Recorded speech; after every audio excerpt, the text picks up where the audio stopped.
자, 2위입니다. 오늘도 북한 소식으로 시작을 할 텐데요. 김정은이 노동당 창건 70주년을 맞아서 핵개발 필요성을 대대적으로 지금 선전을 하고 있습니다. 직접 쓴 논문, 이게 노동신문에 실렸는데 여기서도 핵 이야기를 했다고 하는데요. 이번 소식 신인균 자주국방 네트워크 대표와 함께 자세히 알아보겠습니다. 안녕하세요. 안녕하십니까. 예. 자, 일단 김정은 논문 내용부터 한번 살펴볼까요? 어떤 내용이 들어있던 건가요? 네, 방금 근데 앵커께서 직접 쓴 논문이라고 말씀하셨는데, 예. 직접 쓴 증거가 없어요? 그것은 저는 김정은이 직접 쓰지 않았다는데 제 학위를 걸겠습니다. 아, 학위를요? 예. 예. 왜냐하면 이 논문이라는 것은 상당히 힘든 예. 작업인데 이것을 김정은이 직접 썼다는 건 있을 수 없는 일이고. 내일 누가 북한에서 발표하면 어떡하시려고? 그래도 제가 그냥 같이 이렇게 검증해도 할 수 있습니다. 예. 일단 이 내용은 인민생활 향상에 대한 그 내용은 거의 없고, 예. 전부 이 핵 무력을 강화시켜서 네. 이 일치 단계에서 어떤 그 미국이나 이런 외세에 대항하자. 그리고 당에 대한 충성만이 유일하게 우리 국가가 발전하는 길이다. 예. 이런 그 주제예요. 그러면은 자신이 만약에 논문을 썼다면 국민에 대한 애민의식 이런 게 들어가야 되는 거 아니겠습니까? 국가 지도자로서. 예. 그러나 국민에게 오직 충성만을 강요하는 그러한 내용이 들어 있습니다. 이것은 김정은의 주관적 입장에서 1인칭 입장에서 쓴 게 아니고 제3자가 2인칭, 3인칭 입장에서 써준 거예요. 예. 제가 김정은 보기에 좋은 그런 논문을 그렇죠. 써준 거다. 김정은이 보면 그래 이 내용 좋아 라고 할 수 있는 예. 내용이 즉 김정은이 1인칭 입장에서 적은 게 아니다 이거죠. 네. 그래서 이런 걸 보면 누가 봐도 조금 그래도 논문을 적어본 경험이 있는 사람이 보면 예. 이거는 아래 사람이 적어서 결제만 맡았구나 하는 그런 걸 다 알 수 있습니다. 북한에서 별 얘기가 안 나오기를 저도 바라겠습니다. 자, 우리식의 위력한 첨단 무장 장비들을 더 많이 만들어내고 자위적 핵 억제력, 여기 핵이 들어있습니다. 네. 자위적 핵 억제력을 부단히 강화해 나가며 전민 항전 준비를 철저히 갖추도록 하여야 한다. 이렇게 했네요. 네, 이거 핵 얘기가 나온 건데 결국 이제 핵 무력 강화하고 지금 예. 자신들이 하고 있는 이 핵 개발 이거의 정당성을 강화하는 것이고 또 지금 경제적으로 국가에서 인민들에게 좀 못해주고 있지만 예. 그래도 똘똘 뭉쳐서 국가에 충성하고 노동당에 충성하는 것이 우리가 살 길이다. 예. 이러한 것들이 주로 되어 있습니다. 자, 이제 열병식 북한 노동당 창건일이 10월 10일이니까 열병식이 한 3일밖에 안 남았는데 네. 자, 거기서 상당한 핵무기들이 나올 거다. 이게 오늘 동아일보에 실린 내용이에요. 네. 실제로 그럴 가능성이 있습니까? 어떻게 보십니까? 상당한 핵무기가 나온다기보다는 그 예. 핵무기를 묘사한 무기들이 나올 가능성이 크다. 예. 이를테면 이제 북한이 가지고 있는 탄도미사일이 아주 다양하게 종류가 있습니다. KN-05부터 시작해서 스커드 미사일, 노동 미사일, 그리고 무수단 미사일, 그리고 지난번에 보여줬던 KN-08, 예. 그리고 또 혹시 보여줄지 모르는 SLBM, 이런 여러 가지 또 지금 화면에 나오고 있는 핵 배낭까지 다양한 어떤 그 핵 무기가 있다라고 하는데 그러면은 그동안의 열병식에 보면 스커드 미사일이나 이런 탄도 미사일에 그냥 탄도 미사일만 나왔지 거기에다가 이게 바로 핵 미사일이다 예. 라는 것을 과시하진 않았어요. 그런데 오늘 동아일보에 보면 그러한 미사일들의 핵 마크 아까 핵 배낭에 방사능 마크 붙였지 않습니까? 그렇죠. 근데 실제로 그 안에는 핵이 들어있었던 건 아니고 수건 같은 게 들어있었다. 수건이나 신문 뭉친 이런 게 들어있겠죠. 예. 저 안에 실제로 핵이 들어있으면 안 되죠. 그래서 저렇게 이건 바로 핵이다 라는 것을 과시하기 위한 어떤 그림, 마크, 방사능 마크를 미사일마다 이렇게 붙여서 나올 가능성이 크다라는 보도였습니다. 저도 거기에는 상당히 공감합니다. 그렇군요. 네. 그러면 그 무기들, 핵무기들이 우리를 향할 수도 있는 그런 핵무기들일 가능성이 있는 거잖아요. 남한 쪽을 향할 수 있는. 그렇죠. 이제 탄도미사일이라고 하는 것은 사정거리가 다 정해져 있습니다. 이를테면 쏘아서 무조건 2,000km 이상을 날아가야 하는 미사일도 있고 아무리 쏘아도 1,000km 이상을 못 날아가는 그런 무기가 있습니다. 이를테면 북한의 KN-02 같은 경우는 170km밖에 못 날아가요. 그러면은 북한에서 쏘아서 우리 경기도 지역까지밖에 못 오겠죠. 그리고 이제 스커드 미사일 500km, 그리고 노동 미사일이 한 1,300km 날아가는데 이 노동 미사일, 스커드 미사일 KN-02 이게 바로 우리를 향한 무기가 되겠죠. 그렇군요. 그리고 미국을 향해서는 이제 무수단 미사일이 한 2,500km 나가니까 이게 바로 일본 그리고 미국 오키나와, 괌 이런 데를 타격할 수 있다.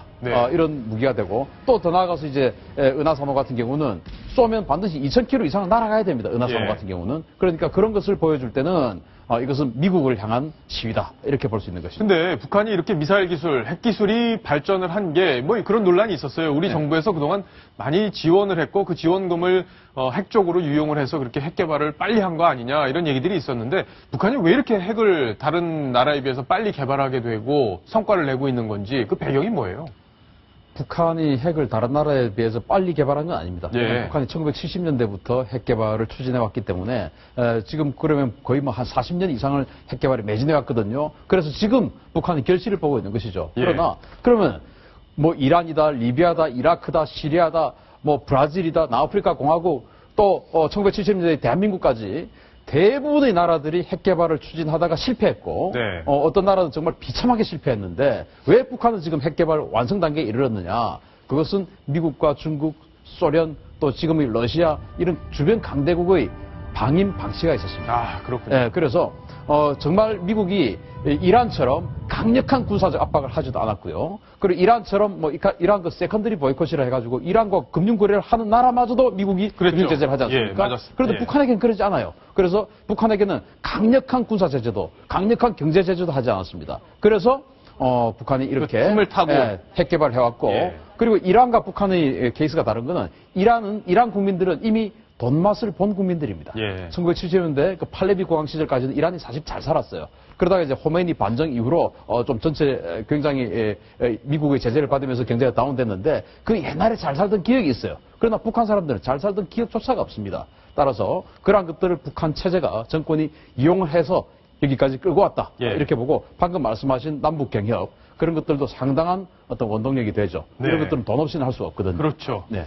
자, 근데 지난번에 우리가 이번 열병식 때 북한이 대동강변에 네. 별도의 시설을 좀 만들고 있다. 그 구조물이 눈에 안 띄던 게 새로 만들어졌다. 네. 이것까지는 아마 시청자 여러분들 기억을 하실 텐데 이게 열병식 때 쓸 용도로 진행되고 있다는 얘기들이 네. 새롭게 나오고 있는 거죠. 바로 이게 대동강변이고 그렇죠. 예. 이게 새로운 구조물 모습이 이제 강변에 잡힌 거거든요. 맞습니다. 위성 사진인데 네. 예, 여기 이제 여기서 뭘 하겠다는 거예요? 그래서 그때 제가 이제 이 자리에서 바로 말씀을 드렸죠. 제가 이 열병식 담당 기획자라면 나는 대동강에서 뭔가 SLBM을 연상시키는 예. 어떤 그 잠수함을 가지고 무력 시위를 한번 해보겠다. 예. 그랬더니 이제 앵커께서 그것도 시킨 대로 하면 어떡할 거냐 이렇게 이야기를 하셨는데 예. 실제로 또 오늘 그 동아일보의 보도에 의하면 그 대동강에서 잠수함을 대규모 동원해서 뭔가 잠수함 사열을 할 가능성이 크다. 열병을 할 가능성이 크다. 아, 잠수함 사열을. 그래서 북한이 잠수함 한 70여 척 가지고 있고 지난번 그 포격도 할 때 잠수함을 한 50여 척 바다로 보냈더니 우리 국민들, 우리 군이 정말 긴장했죠. 긴장하고 당황했지 않습니까? 예. 그래서 이번에도 우리가 바로 이런 힘을 가지고 있다라고 이제 보여주는 것이죠. 이를테면 중국의 그 천안문 그 광장에서 열렸던 중국의 열병식 같은 경우는 그 근처에 강이 없어요. 예. 그러다 여기 대동강이 있거든요. 그래서 잠수함을 뭐 수중 항해를 할 수는 없습니다. 강 속에서 이 수심이 보장이 안 되기 때문에. 그러나 그렇죠. 수상 항해, 예. 잠수함도 밖으로 물 밖으로 다 항해할 수 있거든요. 수상 항해를 아마 대규모로 하면서 이제 미사일이 어떤 게 여기서 나갈 수 있는지 그렇죠. 이제 그런 연어급은 것들을 연어급대로 뭐 몇 척이 와서 탁 이렇게 항해를 하고 또 그 뒤에 상어급이 항해를 하고 예. 이런 식으로 보여줄 가능성이 크다. 그러니까 우리가 이 잠수함을 두려워하니까 그걸 더 과시하려고 그렇죠. 하는 그런 속내가 우리가 있을 이 정도 수 있겠네요. 있다. 예. 예. 자, 다른 북한 얘기 하나 더 해볼 텐데 천상철 차장. 예. 우간다 대통령이 김일성상을 거부했다 이런 얘기가 나왔어요. 네. 그런데 그 거부한 사연도 좀 황당한 얘기들이 숨어 있던데 일단 김일성상이 어떤 거고 왜 거부를 하게 된 건지 그 얘기를 정리를 좀 해주시죠. 정식 명칭은 북한이 정한 국제 김일성상입니다. 예. 김일성상이 아니라 국제 김일성상. 네. 해외 사람들한테만 주는 상인데 이제 1년 전에 선정이 됐는데 수상자로 1년 넘게 상을 받지 않고 있다는 얘기인데 뭐 수상 이유를 이렇습니다. 뭐 독자 경제 개발을 바탕으로 평화와 번영을 이뤘다면서 이 우간다 대통령에게 우간다 대통령은 사실 30년간 독재하고 있기 때문에 예. 비슷합니다. 그러니까 비슷한 사람한테 주는 상인데 예. 처음엔 받겠다고 했어요. 그래서 본인 자기 나라의 홈페이지도 올리면서 받겠습니다라고 했는데 받겠다고 하고 보니까 주위에서 사람들이 세계국들의 우려가 예. 야, 너 그럼 똑같이 되는 거야. 너 그렇게 되고 싶니? 이런 말을 들으니까 지금까지 계속해서 안 받고 예. 상을 거부하고 있는 그런 상황입니다. 근데 이 북한 대사의 망언이 이 과정에 있었다. 이게 또 영향을 미쳤다 이런 해석이 있던데 이런 말을 했다고요? 네, 명경철 주 우간다 북한 대사가 예. 국제 김일성상은 별로 안 중요하니까 그리고 가치도 없는 상이니까 야, 뭐 그냥 부담을 가지시고 그냥 더 받으시면 됩니다. 계속 이랬다는 거죠. 예. 아니 그러면 뭐 가치도 없는 상을 뭐하러 나한테 주느냐 뭐 이렇게 생각할 수도 있고 만약 저 말이 사실이라면 저분은 북한에 못 돌아갑니다. 바로 우리나라로 귀가를 해야 될 분이 망명을 해야 될 사람인데 망명 또는 아우지겠네요. 그렇습니다.